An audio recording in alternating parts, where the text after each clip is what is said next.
नमस्कार मित्रों, कैसे हैं आप लोग। आशा करते हैं सब लोग स्वस्थ होंगे, तंदुरुस्त होंगे। आप सभी लोगों का आपके अपने यूट्यूब चैनल में एक बार फिर से स्वागत है। तो मित्रों, आज मैं एक बहुत ही महत्वपूर्ण विषय पर वीडियो बना रहा हूं। ये किसी मित्र बंधु के द्वारा शायद बार बार कमेंट किया गया था, लेकिन बहुत सारे कमेंट होते हैं तो एक नज़र में देख लिया तो जो हाईलाइट कमेंट होते हैं वो दिख जाते हैं, और जो छोटे छोटे होते हैं वो कभी कभी जो है देखते हैं कि हाँ ऐसे ही लिखा हुआ कि जय माता दी या कुछ ऐसा।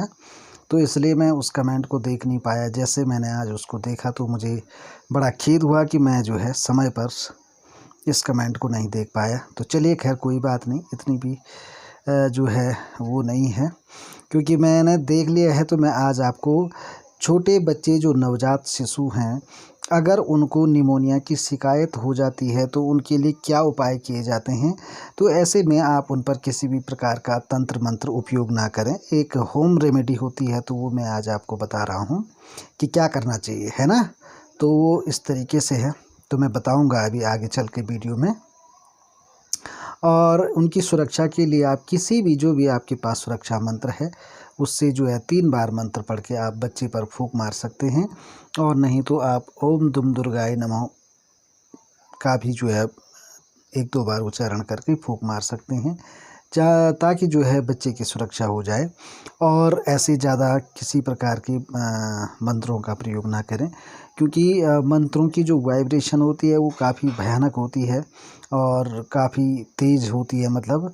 तो उससे क्या होता है कि बच्चों के जो कोमल अंग हैं उन पर जो है असर पड़ सकता है। तो इसलिए जो है आप जो है जो इलाज के मंत्र हैं उनका बहुत ही जो है अति आवश्यक हो जाए तो ही उसका प्रयोग करें। और जो सुरक्षा जो मंत्र होते हैं सुरक्षा के, वो आपके बाहरी जो ऑरा मंडल है उसमें एक चक्र बनाते हैं, सुरक्षा चक्र। तो उससे इतनी हानियाँ नहीं होती हैं। तो ये है मित्रों आपके लिए बहुत ही जो है महत्वपूर्ण जानकारी है। इसीलिए लोग पेड ग्रुपों में जुड़ते हैं और बारीक से बारीक चीज़ों को जान करके, प्रश्न करके आप उनका जवाब जान सकते हैं। लेकिन आज तो भाई हर किसी को जो है निःशुल्क सेवाएं चाहिए। तो निःशुल्क में तो यही है, जो मन में आया वो आपको दिया, है ना। जो ज्ञान आज जो आपने कमेंट किया वो आपको दे दिए। फिर भी मैंने जो है बहुत सारे ऐसे मंत्र दिए हैं कि शायद कोई बिना पैसे के ऐसे मंत्र स्वयं सिद्ध कोई देगा भी नहीं, और मैं देता हूँ ये उम्मीद रख कर के आप लोग ज़्यादा से ज़्यादा चैनल को सब्सक्राइब करेंगे, लाइक करेंगे, शेयर करेंगे, है ना, कमेंट करेंगे। और इसलिए जो है मैं आपको निःशुल्क निस्वार्थ जो है सारी सुविधाएं उपलब्ध करा रहा हूँ। लेकिन आप लोग हैं कि ज़्यादा से ज़्यादा चैनल को शेयर नहीं कर रहे हैं, और जो है देखते नहीं हैं पूरा वीडियो, तो आप कभी देखते ही नहीं हैं। मैंने कई सारे कमेंट ऐसे पढ़े हैं जिनमें जो है कि आप पूछते हैं कि इसमें जो है मंत्र को कितनी बार प्रयोग करना है।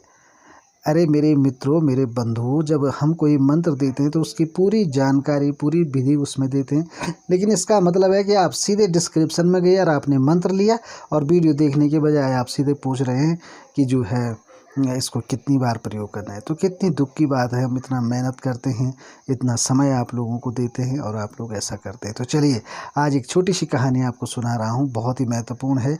ये आपके जीवन में एक जो है नैतिक पाठ, जिसको हम मॉरल लेसन इंग्लिश में कहते हैं, वो सिखाती हैं।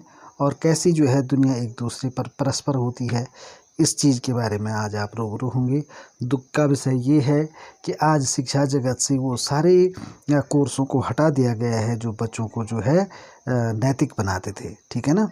तो चलिए, मुंशी प्रेमचंद जी एक साहित्यकार हुए हैं, उन्होंने एक कहानी लिखी है।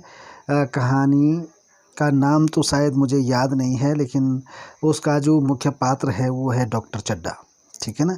तो डॉक्टर चड्ढा एक बहुत रुतबे वाले डॉक्टर होते हैं, और वो अपना ठीक 2 बजे हॉस्पिटल बंद करने के बाद अपना लंच करते हैं। लंच करने के बाद 2-3 बजे तक जो है कि आराम करते हैं, और उसके बाद 4 बजे से वो जो है वॉलीबॉल और बैडमिंटन खेलने के लिए फील्ड पर चले जाते हैं। तो 2 बजे बाद वो किसी भी जो है मरीज़ को देखते नहीं हैं, ऐसे डॉक्टर हैं, ठीक है। और वहीं बगल में कोई सपेरा रहता है, वृद्ध आदमी रहता है और उसका इकलौता पुत्र रहता है, ठीक है ना। और वहीं जो है जो डॉक्टर चड्ढा है उनका भी एक ही पुत्र है। तो ऐसी जो है कहानी है। और इसमें होता ये है कि जो सपेरा रहता है वो सांप के मंत्र को जानता है। और ये उस समय की बात है जब वैज्ञानिकों ने एंटी सीरम सांप का नहीं बनाया था। ये तब की कहानी है, प्राचीन समय की। तब जो है मंत्र चिकित्सा द्वारा ही जो है इसका जो है उपचार किया जाता है। आज तो लोग कह रहे हैं कि अच्छा सांप की जहर के लिए मंत्र दे रहे हो, आपको जेल भेज देंगे। लेकिन ये तब की कहानी है और इन चीज़ों को ज़रूर आप लोगों तक शेयर करना चाहिए और आप इसको अधिक से अधिक शेयर करें ताकि जो ऐसे कमेंट कर रहे हैं उनको भी पता लगे कि प्राचीन समय में कैसे इलाज होता था, ठीक है ना। तो डॉक्टर चड्ढा जो है बहुत ही जो है प्रतिष्ठित डॉक्टर हैं, सब उनसे डरते हैं उनका रुतबा देख कर के। लेकिन जब जो है सपेरा एक व्यक्ति है, उसके लड़के का पेट में बहुत तीव्र दर्द होता है और वो अपने बेटे को लेकर हॉस्पिटल में जाता है। वृद्ध आदमी है, उसको जो है किसी वाहन की भी उनके पास सुविधा नहीं होती है और अपने कंधे पर उसका बोझ उठाते हुए वो हॉस्पिटल पहुंचता रहे। लेकिन तब तक डॉक्टर चड्ढा के 2 बज चुके होते हैं और डॉक्टर चड्ढा हॉस्पिटल को बंद कर देते हैं। और बुढ़ा जो वृद्ध व्यक्ति है वो रोता है, गिड़गिड़ाता है कि डॉक्टर साहब मेरे बेटे को जो है देख लीजिए, नहीं तो ये मर जाएगा। लेकिन डॉक्टर चड्ढा जी बोलते हैं कि आप इनको लेकर के कल आइए और आज तो मेरा टाइम हो गया, मैं बिल्कुल भी इसको नहीं देख सकता हूँ। तो ऐसा होता है और वृद्ध जो रहता है वो अपने बेटे को घर ले जाता है और शाम तक उसकी मृत्यु हो जाती है और वो मर जाता है, ठीक है ना। तो ये है, तो यहाँ पर जो है डॉक्टर की निर्दयता का पूरा जो है यहाँ पर चिट्टा, कच्चा चिट्टा, कोरा चिट्टा जो भी कहेंगे वो सब पर्दाफाश हो जाता है। और फिर जो है अपने मन में बहुत खेद लेकर के वो वृद्ध व्यक्ति अपने घर चले जाता है, आक्रोश से भर जाता है।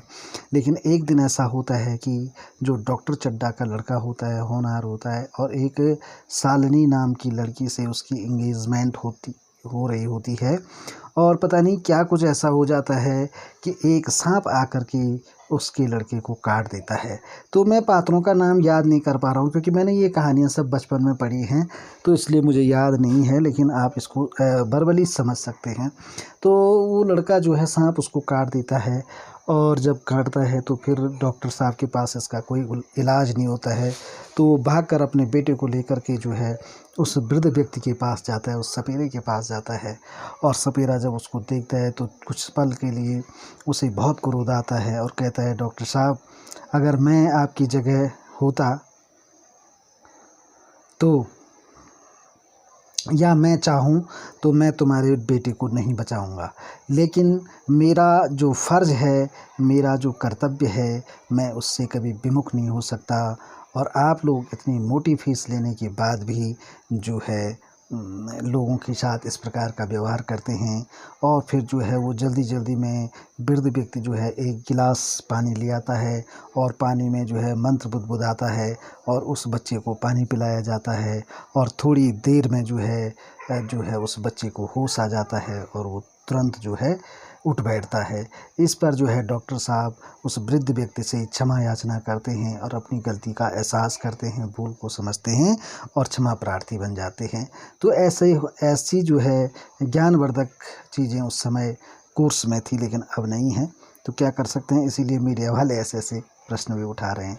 तो चलिए कोई बात नहीं है, अब जल्दी से जान लेते हैं कि जब कोई छोटा बच्चा हो और उसको सर्दी जुकाम या निमोनिया जैसी शिकायत हो जाती है तो ऐसी स्थिति में आपको नारियल की बाहर के खोल के बाहर जो जटाएं होती हैं उन जटाओं को जो है तवे में, गरम तवे में जला देना है या किसी भी तवे में, साधारण तवे में भी आप इसको जला सकते हैं। और जैसे आप जलाते हैं तो इसकी जो राख होती है, इस राख को आप उस बच्चे को दूध में मिला करके, जो माँ का दूध होता है उसमें मिला करके उसको पिला देना है। तो उसका जो है ये जो भी उसको सर्दी जुकाम की शिकायत हो गई है और जो इस प्रकार की बात जो हो रही है तो वो जो है उसको तुरंत आराम मिलता है। और ऐसे आपको 2-3 बार इस प्रक्रिया को दोहराना होता है तो इससे शिशु की जो है रक्षा हो जाती है और वो निमोनिया उसका जो है समाप्त हो जाता है।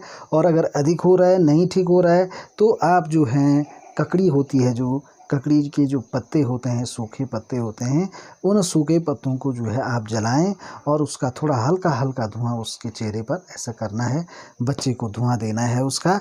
पर ये नहीं तुमने इतना ज़्यादा दे दिया कि बच्चा जो है सांस ही नहीं ले पा रहा है, ऐसा नहीं करना है। लेकिन थोड़ा थोड़ा करके आप थोड़ा थोड़ा करेंगे, ताकि आप उसको 2-3 दिन भी करें तो कोई बात नहीं है। तो ये 2 बहुत ही होम रेमेडी हैं, बहुत ही कारगर हैं, क्योंकि हमने खुद आजमाया हुआ है। तो ऐसा करते हैं जब बच्चों को इस प्रकार की समस्या हो जाती है।